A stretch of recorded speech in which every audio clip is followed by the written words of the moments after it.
সবাই কেমন আছো? আশা করি সবাই ভালো আছো। আজকে আমাদের টপিক হচ্ছে নদী ও নৌকা।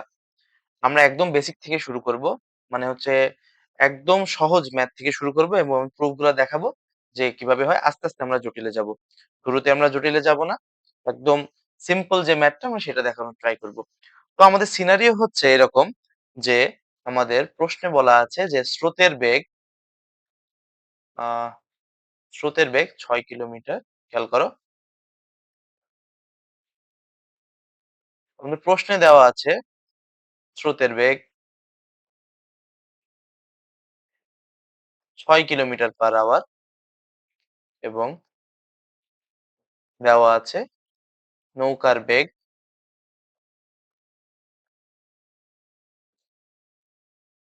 ১২ কিলোমিটার/আওয়ার এবং আরো দেওয়া আছে আমাদের যে নদীটি আছে, নদীর প্রস্থ দেওয়া আছে ১০ কিলোমিটার/আওয়ার। এটা আমাদের প্রশ্নে প্রোভাইড করা আছে। এখন আমাদের নদী নৌকা থেকে সাধারণত কি, কি টাইপের প্রশ্ন হয়ে থাকে সেটা নিয়ে আমি একটু কথা বলি। তো ১ম যে টাইপের প্রশ্ন হয়ে থাকে সেটা হচ্ছে যে আমাদের সর্বনিম্ন দূরত্ব পার হতে হলে আমরা নৌকাটি কোন দিকে চালাবো? সর্বনিম্ন দূরত্বে পার হতে হলে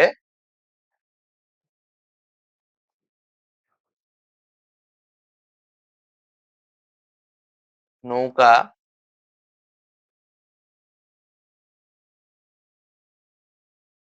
কোন দিকে চালাবো?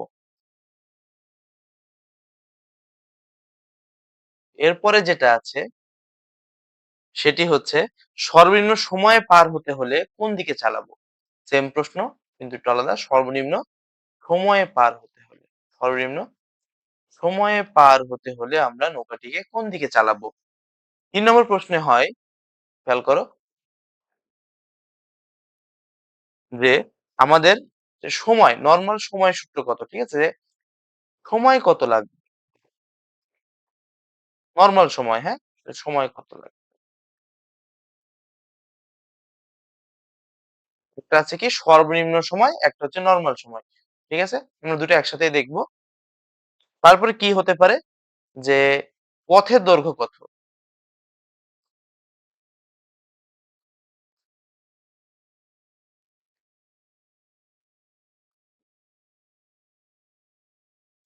তারপরে কি হতে পারে? যে আমাদের যে নৌকা দ্বারা অতিক্রান্ত অনুভূমিক দূরত্ব বা প্রশ্নে থাকতে পারে পাড় বরাবর অতিক্রান্ত দূরত্ব। ঠিক আছে? আনুভূমিক দূরত্ব অথবা পাড় বরাবর অতিক্রান্ত দূরত্ব। সাধারণত এই টাইপের প্রশ্নগুলো হয়ে থাকে। তো এগুলো নিয়ে আমরা আলোচনা করব।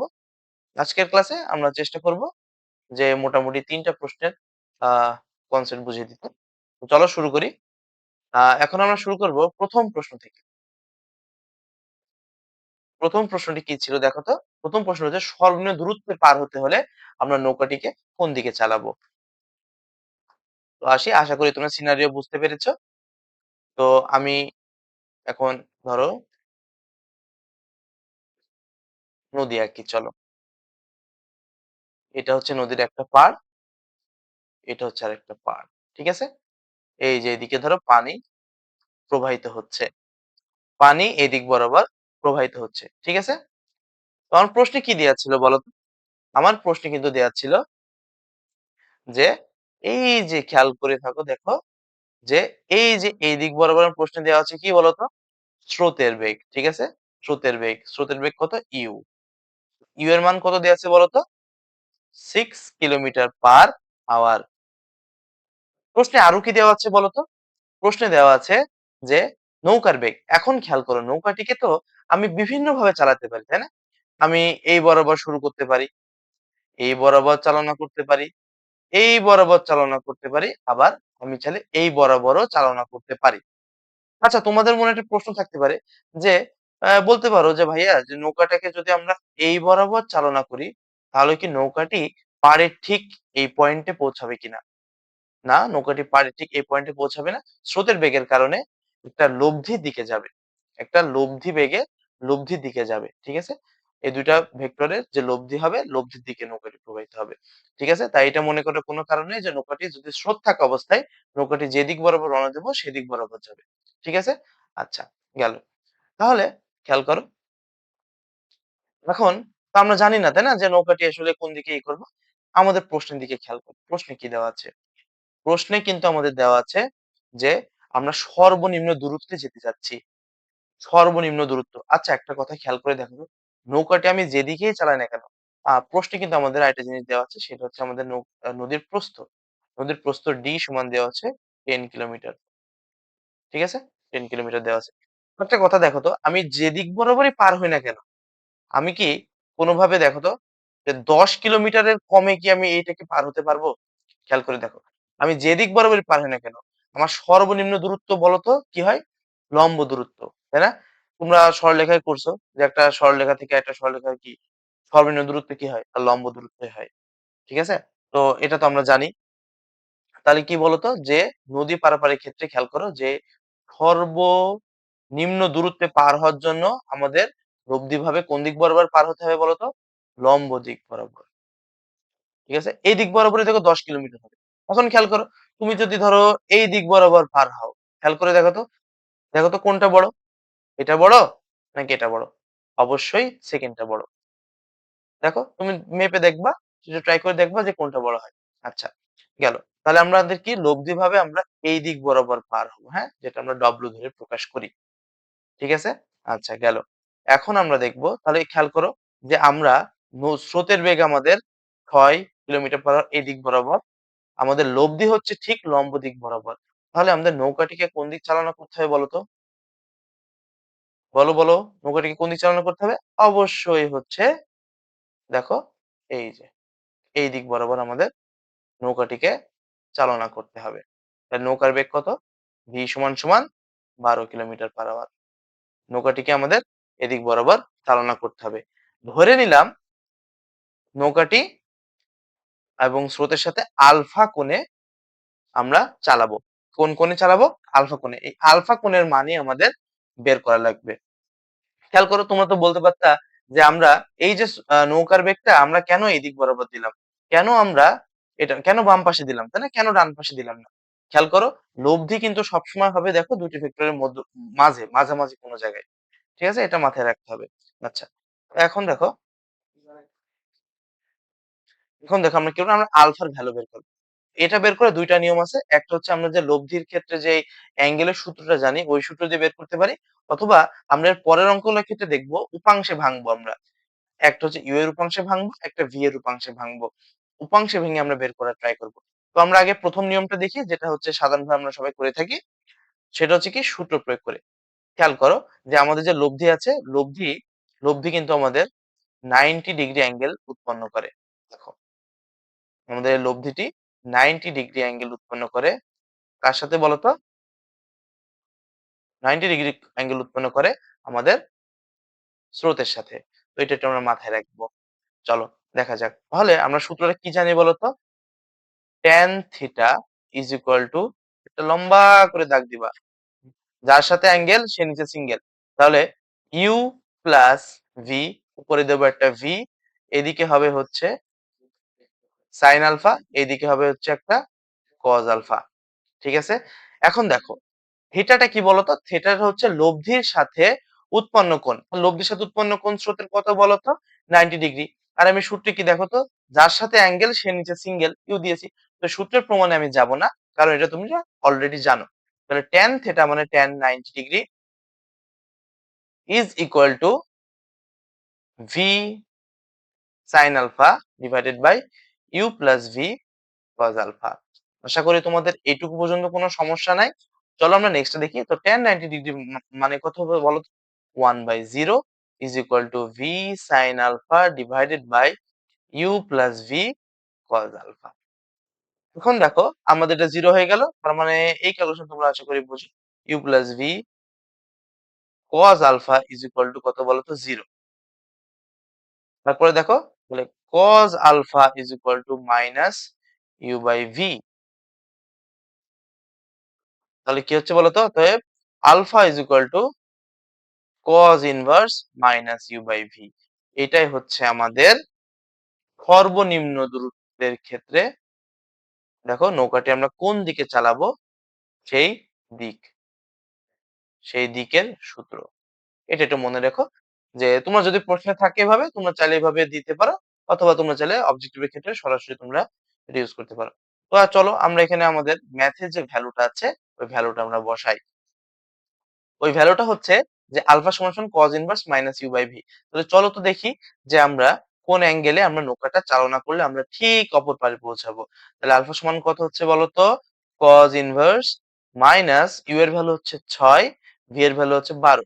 উভয়ই কিন্তু কিলোমিটার পার আওয়ার, এজন্য কিন্তু আমাদের এটা চেঞ্জ করা লাগতেছে না। কিন্তু যদি প্রশ্নে এমন বলা থাকে, প্রশ্নটা খেয়াল করবা ডিটেলসে, যে কোনটা কিলোমিটারে দেওয়া আছে নাকি মিটারে দেওয়া আছে। যদি দেখো যে কিলোমিটারে দেওয়া আছে, ধরো কথার কথা স্রোতের বেগটি কিলোমিটারে দেওয়া আছে কিন্তু নৌকার বেগটি মিটার পার সেকেন্ডে দেওয়া আছে, তাহলে আমরা কি করব? স্রোতের বেগটিকে আমরা 3.6 দ্বারা ভাগ দিয়ে আমরা মিটার পার সেকেন্ডে নিয়ে নিব। আচ্ছা, খেয়াল করো তাহলে এটার ভ্যালু কত বলো তো? 120 ডিগ্রি। এটাই হচ্ছে আমাদের অ্যান্সার। ঠিক আছে, আশা করি তোমরা এটা বুঝেছো। দেখো, তো খেয়াল করো এটাকে আমরা আরো একভাবে সমাধান করতে পারি। ঠিক আছে, তো চলো ওই ওইটা দেখতে গেলে পরে আমাদের আরো দুটো প্রশ্নের সমস্যা সমাধান করা হয়ে যাবে। সেটা হচ্ছে খেয়াল করো, দুইটা না, তিনটা প্রশ্নের সমাধান করা হয়ে যাবে। খেয়াল করো, আমরা জাস্ট একটা জিনিস বুঝবো, তাহলে কিন্তু আমরা বুঝে যাবো যে সূত্রটা কিভাবে আসলো।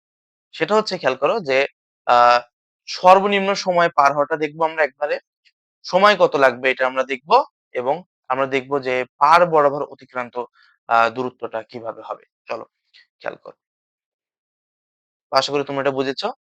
একটা কনসেপ্ট বুঝো তোমরা, আহ এখানে দেখাই, খেয়াল করো, দাগ দিয়ে এটাকে আলাদা করি।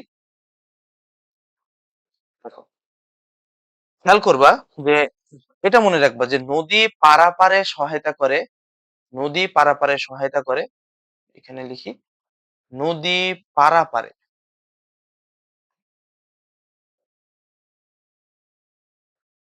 ওয়াই অক্ষ বরাবর উপাংশ কাজ করে। ঠিক আছে, কারণ কি? ওয়াই অক্ষ বরাবরই হচ্ছে আমাদের নদীর প্রস্থ, নদী পারাপারে ওয়াই অক্ষের উপাংশ কাজ করে।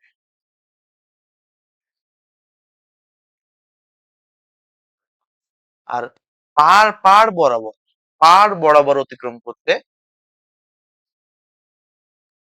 পার বরাবর অতিক্রম করতে আমাদের এক্স অক্ষের উপাংশ কাজ করে। এটা একটু মাথায় রাখবা, এক্স অক্ষ এর উপাংশ কাজ করে। ঠিক আছে, এই দুইটা জিনিস যদি মাথায় রাখো তাহলে তোমার নদী নৌকের বাকি সব অঙ্ক শেষ। এই দুইটা জিনিস মাথায় রাখবো। আমি আবারও বলি যে নদী পারাপারে আমাদের ওয়াই অক্ষের উপাংশ কাজ করে, এবং আমাদের পার বরাবর অতিক্রম করতে আমাদের এক্স অক্ষের উপাংশ কাজ করে। তো যাদের উপাংশ মনে নাই আমি একটু উপাংশটা বলে দিই। খেয়াল করো, উপাংশ জিনিসটা হচ্ছে যে একটি ভেক্টরকে অংশে ভাগ করা। ঠিক আছে, তো লম্ব উপাংশটা কি খেয়াল করো, যে লম্ব উপাংশটা হচ্ছে ধরো যে আমাদের এই যে একটা ভেক্টর দেওয়া আছে যেটা হচ্ছে এফ। ঠিক আছে, এই ভেক্টরটিকে আমরা দুটি লম্ব উপাংশে ভাগ করব। একটা হচ্ছে, দেখো, দুটি লম্ব অংশে ভাগ করব। একটা হচ্ছে এই ভেক্টরের একটা এক্স অক্ষ বরাবর উপাংশ থাকবে, এবং একটি ওয়াই অক্ষ বরাবর উপাংশ থাকবে ভেক্টরটির। একটি এক্স অক্ষ বরাবর উপাংশ থাকবে, একটি ওয়াই অক্ষ বরাবর উপাংশ থাকবে। ঠিক আছে, একটা লম্ব উপাংশে আমরা ভাগ করতেছি। খেয়াল করো, যদি ভেক্টরটি এক্স অক্ষের সাথে থিটা ডিগ্রি অ্যাঙ্গেলে থাকে, তাহলে সেক্ষেত্রে এক্স অক্ষ বরাবর উপাংশ হবে x, sorry, F cos theta. ঠিক আছে, এটা একটু মাথায় রেখো। তাহলে এক্স অক্ষ বরাবর উপাংশ কি হবে? এক্স অক্ষ বরাবর উপাংশ হবে এফ কস থিটা, এবং ওয়াই অক্ষ বরাবর হবে এফ সাইন থিটা। আমি আশা করি তোমরা সবাই জানো। তো খেয়াল করো এই যে এটা কিভাবে আসলে এফ কস থিটা, চলো আমরা দেখাই। তো এই যে উপাংশটা হচ্ছে, খেয়াল করো এই যে লম্ব বিক্ষেপ করছো না তোমরা, ওটার মতো। ঠিক আছে, প্রজেকশনের মতো। এই যে এই ভ্যালুটা তো ধরলাম, এটার ভ্যালু আমরা, কথার কথা, আমরা একটু চিত্রটা দিকে খেয়াল করি। আমরা ধরলাম যে এটা হচ্ছে এক্স, হ্যাঁ, ভূমি, সেটার সাপেক্ষে এটা ভূমি, এটা এক্স, খেয়াল করো, এবং এই যে এইটা হচ্ছে কি এফ, তাই না? এটা হচ্ছে এফ, ভেক্টরটা এফ। তাহলে খেয়াল করো তো, cos থিটা সমান সমান আমরা কি জানি? cos থিটা সমান আমরা জানি হচ্ছে কি বলতো? ভূমি বাই অতিভুজ। তার মানে কত? x/f, তাই না? তাহলে খেয়াল করো এই x অক্ষ বরাবর তাহলে উপাংশের ভ্যালুটা কত? মানে x। অতএব x সমান সমান আমরা বলতে পারি f cos থিটা। এইভাবে আসে হচ্ছে আমাদের দেখো x অক্ষ বরাবর f এর উপাংশ। ঠিক সেম ভাবে আমরা এটাকে y অক্ষ বরাবর প্রমাণ করতে পারি। দেখো আমরা যদি এটাকে এইভাবে নিই, দেখো যদি আমরা এটাকে এইভাবে নিই তাহলে এই অ্যাঙ্গেলটা কত বলতো? এই অ্যাঙ্গেলটা হচ্ছে 90 মাইনাস থিটা। ঠিক আছে? এই অ্যাঙ্গেলটা কত? অ্যাঙ্গেলটা হচ্ছে 90 মাইনাস থিটা। অথবা আমরা চাইলে এইখান থেকে আমরা বের করতে পারি। তো চলো তোমরা চাইলে ঠিক এটা অ্যাঙ্গেল নিয়েও বের করতে পারো অথবা চাইলে এই থিটা নিয়ে বের করো। তো আমরা এই থিটা নিয়ে বের করি। তাহলে দেখো আমরা একবার x/f নিছিলাম, তাই না? তো আমরা এখন বের করব এই অংশটুকু। এই দেখো এই অংশটুকু বের করব। এই অংশটুকু আমরা y নাম দিই। তাহলে এই অংশটুকু দেখো তো, এই অংশটুকু আর এই অংশটুকু কি? দেখো প্যারালাল সমান না? দেখো তো। তাহলে এই অংশটুকু y নাম দিই। তাহলে দেখো তো আমরা যদি লিখছি দেখো তো sin থিটা সমান কি লম্ব বাই অতিভুজ, তার মানে কত y/f। তাহলে y সমান সমান কত? f sin theta. তার মানে এর y অক্ষ বরাবর অংশ হচ্ছে কত? f sin theta. আর x অক্ষ বরাবর অংশ কত? দেখো f cos থিটা। আশা করি তোমরা লম্ব উপাংশ টপিকটা বুঝেছো। দেখো এখন চলো আমরা আমাদের আসল জায়গায় ফিরে আসি। দেখো তাহলে আমি তোমাদেরকে আবারও বলি, আমি রিপিট করছি যে নদী পারাপারে y অক্ষ বরাবর অংশ কাজ করে এবং পার বরাবর পার হতে বা অতিক্রম করতে আমাদের x অক্ষ রূপাংশ কাজ করে। তাহলে খেয়াল করো এখানে আমাদের দুইটা ভেক্টর আছে, একটা হচ্ছে u একটা v। তাহলে এই দুইটা ভেক্টরই কিন্তু দুইটা অক্ষ বরাবর উপাংশ নেওয়া যায়। খেয়াল করো, চলো আমরা ধরি যে u, আগে u কে নিয়ে কাজ করি। দেখো u এর x অক্ষ বরাবর উপাংশ ux, ঠিক আছে? খেয়াল করো কি বলছিলাম বলতো, এক্স অক্ষের সাথে কি হয়? কজ হয়। ওয়াই অক্ষের সাথে আমরা সাইন ধরবো। ঠিক আছে? দেখো তাহলে ইউএক্স কত হবে বলতো? যেহেতু আমরা ইউ এ নিতেছি, ভেক্টরটা কার? ইউ এ নিতেছি, তাহলে ইউ লিখবো, কজ অ্যাঙ্গেল লিখবো। খেয়াল করো এই যে ইউ এক্স অক্ষের সাথে কি কত অ্যাঙ্গেল উৎপন্ন করে দেখো তো। আচ্ছা দেখো তো ইউটা ঠিক এক্স অক্ষের উপরই না? তাহলে ঠিক এক্স অক্ষের সাথে সমান্তরাল বা এক্স অক্ষের উপরই। তাহলে এক্স অক্ষের সাথে উৎপন্ন কোণ কত? 0 ডিগ্রি। তাহলে আমরা জানি যে cos 0 ডিগ্রির ভ্যালু কত বলতো? cos 0 ডিগ্রির ভ্যালু কত? 1। তাহলে কত পাইলাম আমরা বলতো? u। এইভাবে। আবার uy সবকিছু সেম থাকবে, জাস্ট cos এর জায়গায় হয়ে যাবে কত? sin 0। তাহলে sin 0 ভ্যালু কত? 0। তাহলে এটা কত হয়ে গেল? 0 হয়ে গেল। ঠিক আছে? তারপরে দেখো তাহলে v রো ঠিক সেম ভাবে থাকবে। তাহলে vx ইজ ইকুয়াল টু কি? v vx অক্ষের সাথে উৎপন্ন কোণ কত দেখো তো? এই দেখো আলফা। vx অক্ষের সাথে উৎপন্ন কোণ কত? আলফা। তাহলে আমরা কি লিখবো? v cos alpha. আবার ভি ওয়াই অক্ষের সাথে উৎপন্ন কোণ কত দেখো তো? ভি সাইন, তাহলে আলফা হবে। আশা করি এই চারটা জিনিস বুঝছো। এই জিনিসগুলো বুঝলে কিন্তু কাজ শেষ। তাহলে তোমাকে আগেই বললাম যে নদী পারাপারের ক্ষেত্রে আমাদের আমাদের কি কাজ করে? ওয়াই অক্ষ বরাবর অংশ কাজ করে। অর্থাৎ খেয়াল করো যে নদী পারাপারের ক্ষেত্রে আমাদের কাজ করবে কিন্তু দুইটি অংশ। কি কি? একটা হচ্ছে ইউআই,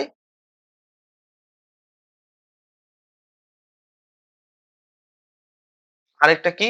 ভিওয়াই। কারণ কি এই দুটি উপাংশ পাড় বরাবর, সো নদী পারাপারে কাজ করবে এই দুটি উপাংশ মূলত।